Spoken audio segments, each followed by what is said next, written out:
Dominik. Thank you. Hello, everyone. My name is Dominik. Thank you. I haven't even talked yet. Okay, cool. Hi, my name is Dominik. I'm the engineering lead of EarthVR. And I want to talk a little bit about our project that we've been working on for the past few years. And in particular, some of the challenges that we were facing as we developed our story and our product. And it's flickering here, but is it not flickering up there? No? Okay, so it's a problem with the monitor. So I look on this monitor. I'm sorry. All right.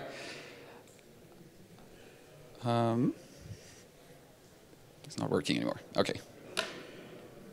Cool.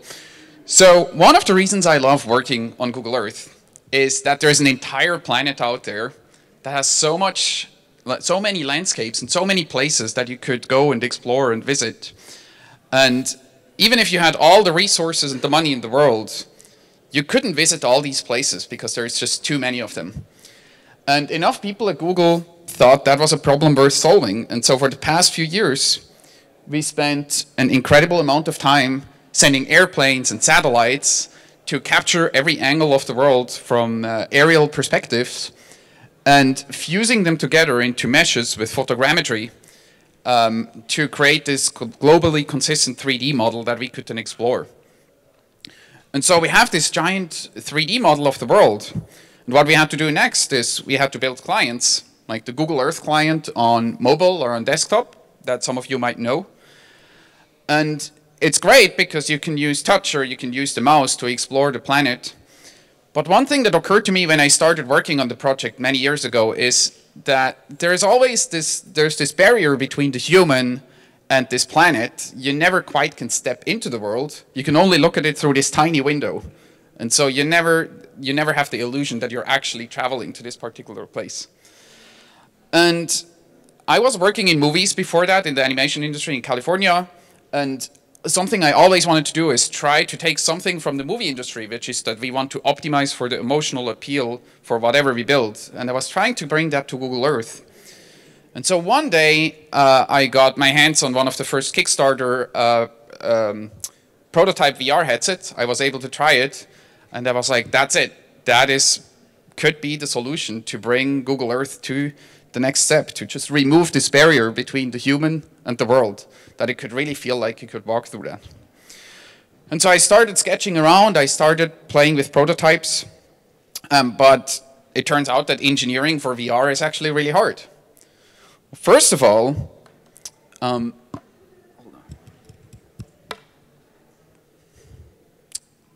I would really like to use this clicker.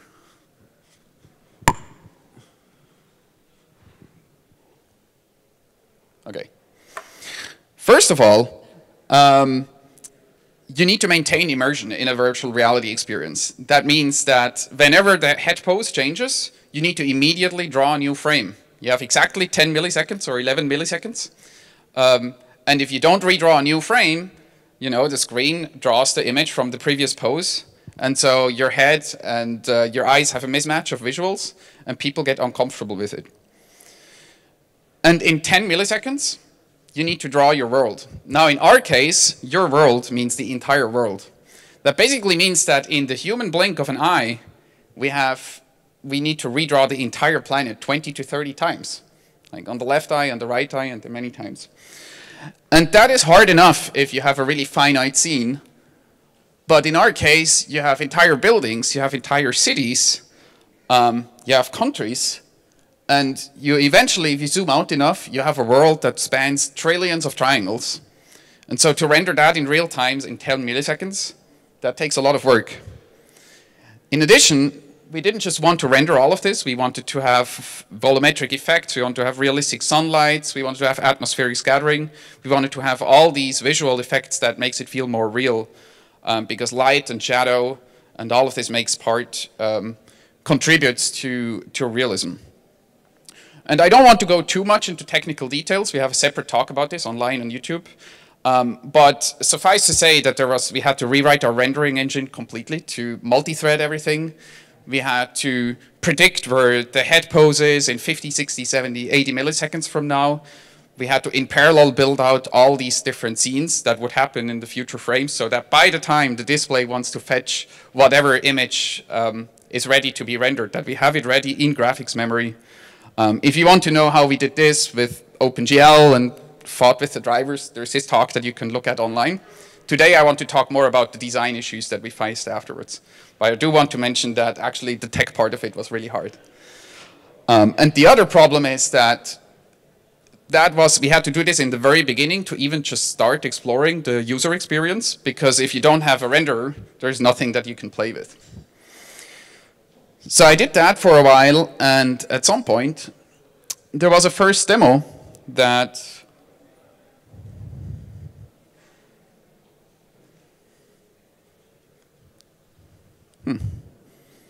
well, there will be a video. Okay, well, there was a first video where a user could walk through Monument Valley, and people loved it because they could walk within a 3x3 meter room and explore the world.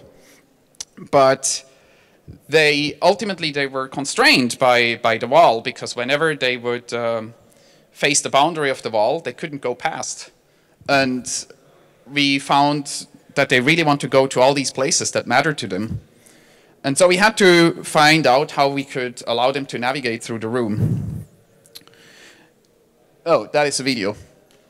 Okay. So that was where we were about 4 or 5 months into the project.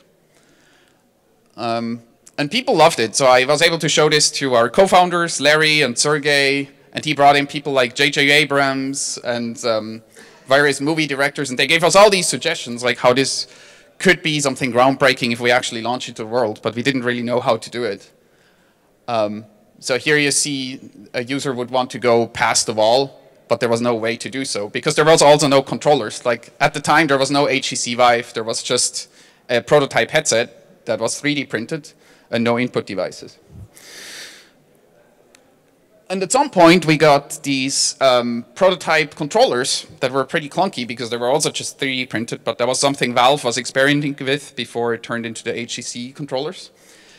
And we didn't really know what to do with them, but one idea we had is, well, let's just put a laser pointer on it in VR. And what do we do if you point at a certain place with a laser pointer? Well, we said if you pull the trigger, why don't we just teleport you there? And so we did that. And it kind of worked, but the problem is it's also really confusing. Because if you do teleport over really long distances for more than 4 or 5 meters, things that are in the distance, people would frequently report that they clicked at something like the mountain in the background, and then it would just disappear. They say, hey, I clicked at this mountain, I clicked on it, and now it's just gone. Where did it go? And we had to explain them that the mountain is now beneath them. That in order to see the same thing that was in front of them, they have to now look down to see it. And that was very unintuitive. In addition to that, we wanted to allow people to scale themselves up and down so that they could be a giant or they could be a dwarf. They could just see the Earth at all these scales, whether what they want to see an entire city or whether they just want to see a street. And our first implementation took an approach that you could just scale yourself around your feet. So there was a little wheel at the controller, and if you press the upper part, you would just grow bigger. And if you press the lower part, you would grow smaller. But then again, in VR, people actually don't perceive their own size relative to the world, but they often perceive the objects around them. So in this particular case, you would see what the users report is not, hey, I have grown relative to the world, but they say, there is this rock, and it is moving away from me, and it is getting bigger and smaller. Why is it doing that? And so we had to rethink that as well, because people had the need to use a combination of scale and teleport to really go where they wanted to go. One thing that we tried is we said, well, okay, if people lose context with teleport, why don't we just teleport them partway there so that if they point to the mountain and they click, that they still see the mountain by just teleporting them halfway. But the problem with that, obviously, is you teleport to that place, but then it actually takes you forever until you reach your destination because you only ever cut your distance in half. And another issue is that in these intermediate stages, you see that the user's feet often actually don't touch the ground anymore. And so people just float midair and they report it being scared because they don't they're not grounded and they try to walk and there's no perception of the floor anymore. So the next thing we tried is we said, well, okay, let's just have the head follow a trajectory of the laser, but in every step, let's scale the user around the head such that the feet touch the ground again. That worked pretty well, even though people then implicitly got bigger in VR and smaller again, but they actually didn't care. They could get to what they wanted. If they wanted to get bigger, they immediately figure out they just have to point at the sky, click a few times, and they get bigger. And the same if they want to get smaller. And they didn't report the problem anymore that the stone is moving away from them or towards them.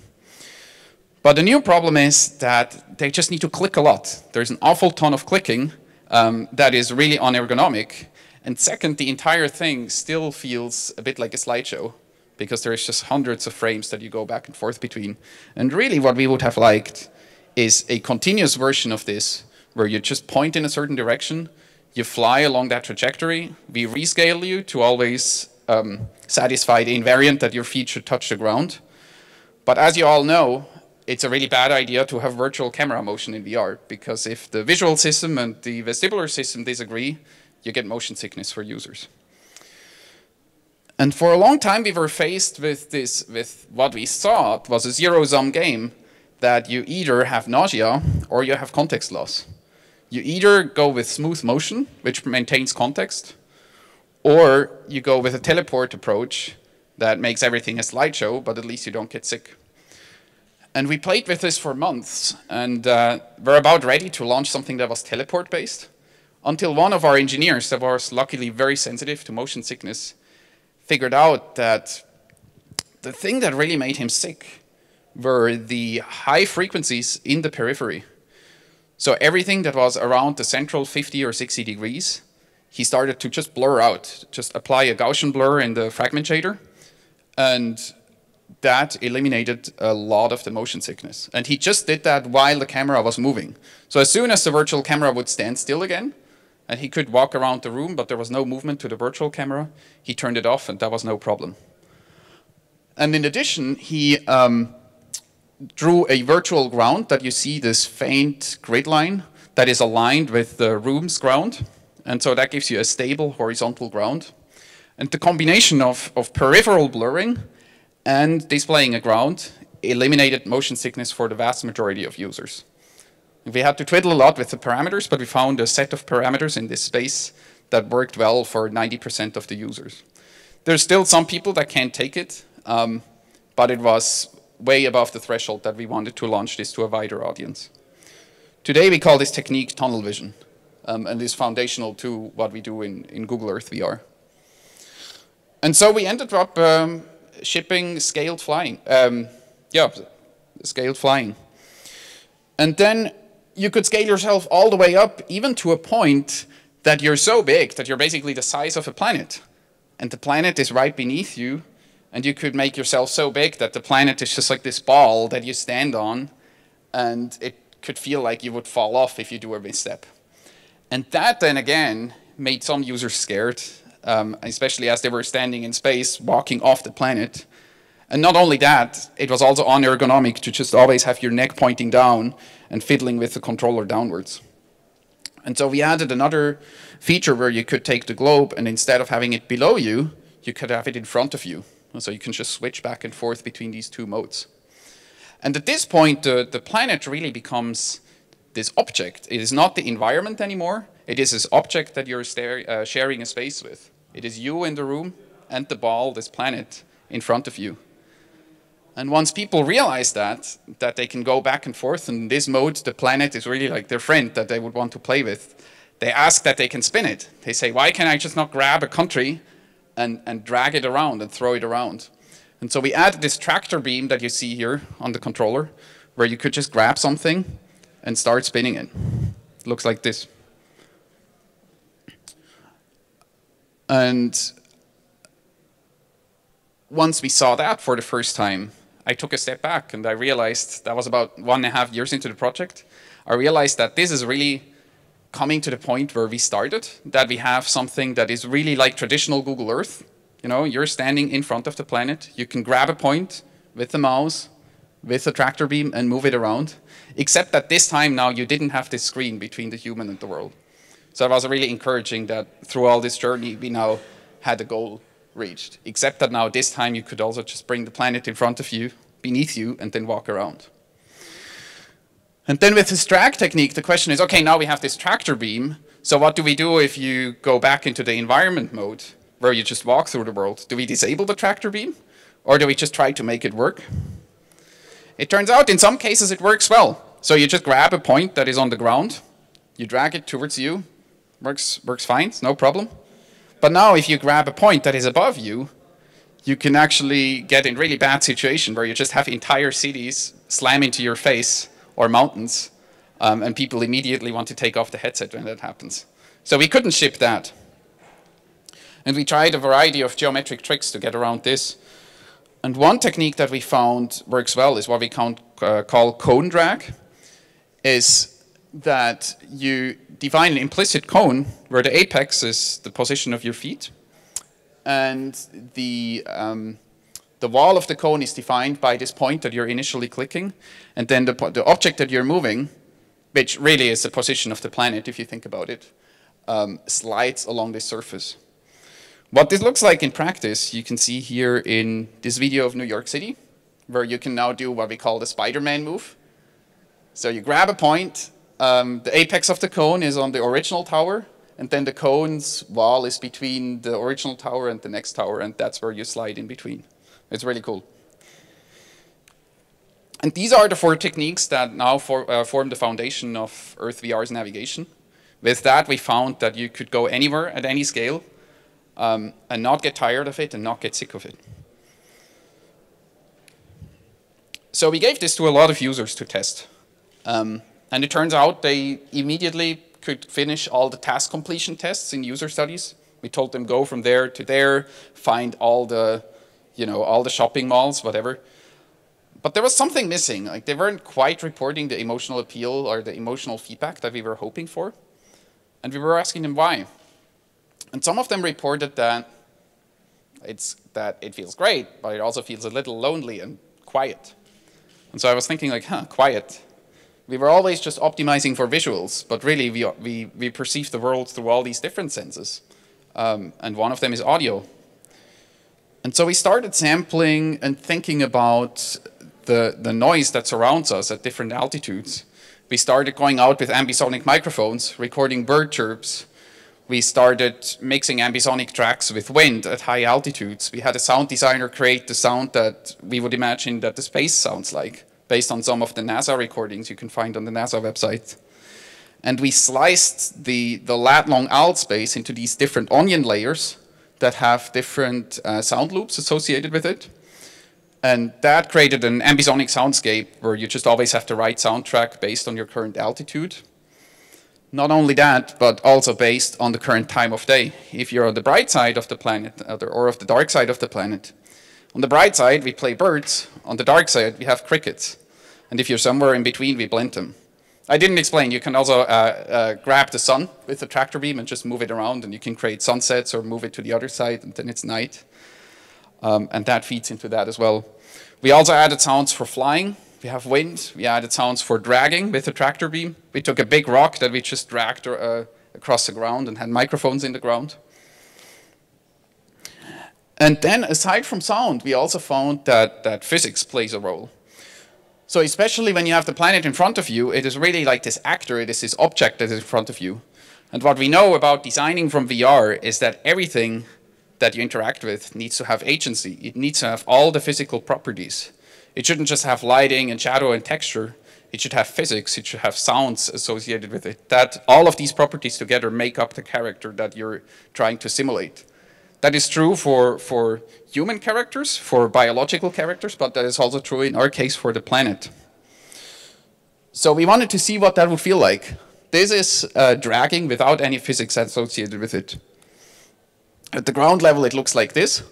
It's actually a bit problematic without physics because it also means that your motion is not smoothed. You grab a point and you move the controller a little bit, and sometimes you have a large piece of motion that then can make you sick.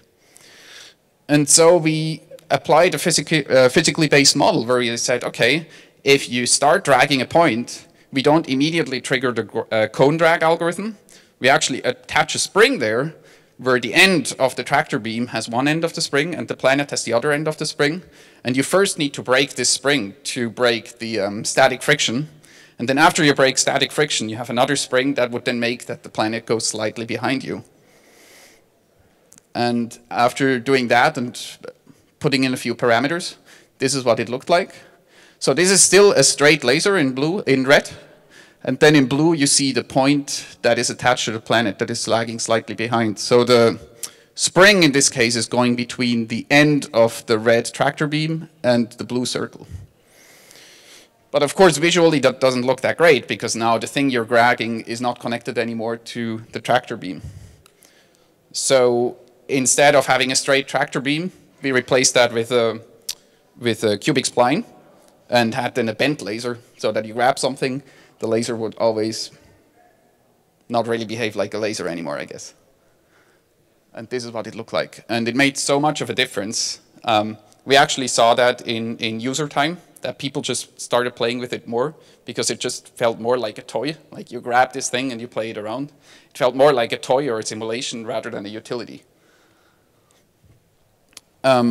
And a nice side effect is now that we have a physics system, we can take these signals that are generated by the physics system and feed them into other outputs. So for example, we took the bending of the spring and fed it back into the haptic actuators from the Oculus and the Vive controllers, such that you can always feel when you're grabbing the planet, what it feels like. So if you drag fast, you have more vibration. If you drag slow, you have less vibration. If you break the static friction, you have a lot of vibration at some point. So that helped a lot. Another problem is data coverage. So there are places that have a lot of coverage because we have them 3D reconstructed. But then in some places, there is not a lot of imagery. There is, there might just be really high altitude, just satellite imagery. But in these cases, we often still have Street View available. So how do we integrate Street View into what we have? Which is not 3D imagery, but it is a bunch of panels. We thought, well, it might be nice to have a coverage layer where we show all the paths or all the potential centers of the panoramas that are available. And then you could click on it and enter it. So this is a concept that we made. But turns out if you roll this out at scale, you end up with a lot of problems visualizing this coverage layer around the city, because it would always intersect with the buildings and it would just look really cluttered. And so the traditional Google Maps way of visualizing where you can enter Street View didn't work. We brainstormed more what we could do. One thing we tried is, and didn't use, is, well, maybe we could just have a Pac-Man that you didn't just drop to the ground and you enter Street View. I'm not going to say more about this. We didn't use it, but it was fun. What we ended up really liking is this idea of the left hand or the other hand's controller having this magical orb that would always show the imagery of the closest Street View panorama if there is one nearby. So with the primary hand, you could fly around and drag the Earth, and then the secondary hand, you would get a preview of what Street View would look like at this position. And if you're higher than what we have in Street View, we just show this globe. And so here you see, in this case, we're flying down to the ground, and as soon as we're close enough, we show the address of the Street View panorama, and we show a preview of this globe in the orb. And then you can take this orb and put it over your head, and then you're inside Street View. And you can take it off, and then you're back in the planet mode. And so that is, we launched this, I think, about a month ago. You can do this today, go into Street View in Earth VR.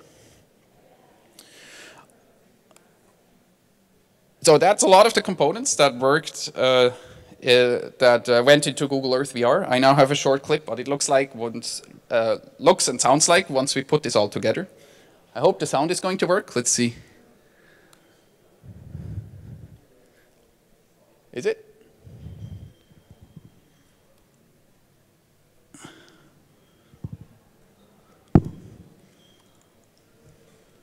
No.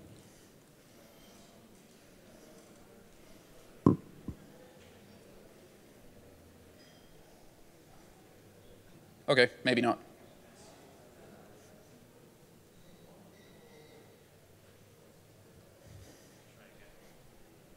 Yeah. Ooh, great.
So fun fact about this video is during EarthVR, I spent so much time in virtual New York City because it was so hard to render that eventually I ended up moving to New York City 4 weeks ago. And so this is now the first time I see this where it's actually my home. So anyway, this is it. Google Earth VR is on Steam. Please try it out. Let us know what you think. I guess I'll share one more thing, which I recently read, which was this review of this user that had his grandma that never used computers and doesn't have technology in her life at all. But he put her into VR, and he put in Google Earth. And she just started immediately flying around and go to all these places that mattered to her and that defined her life, where she was born, where she raised her kids, where she met her husband, while her family was sitting around watching on the control screen and just heard her. And it occurred to me that VR has this enormous potential to take something that is really useful, but ultimately mundane and hard to approach for some people, like maps or productivity software, and combine it with a different angle, with an angle of artistry and emotion and humanness. And I think that this intersection of bringing these two worlds together is something that's really powerful and has an enormous potential in VR. And I hope that we as a community in the years to come can build a lot more in that space. And I'm looking forward to what we can build. Thanks.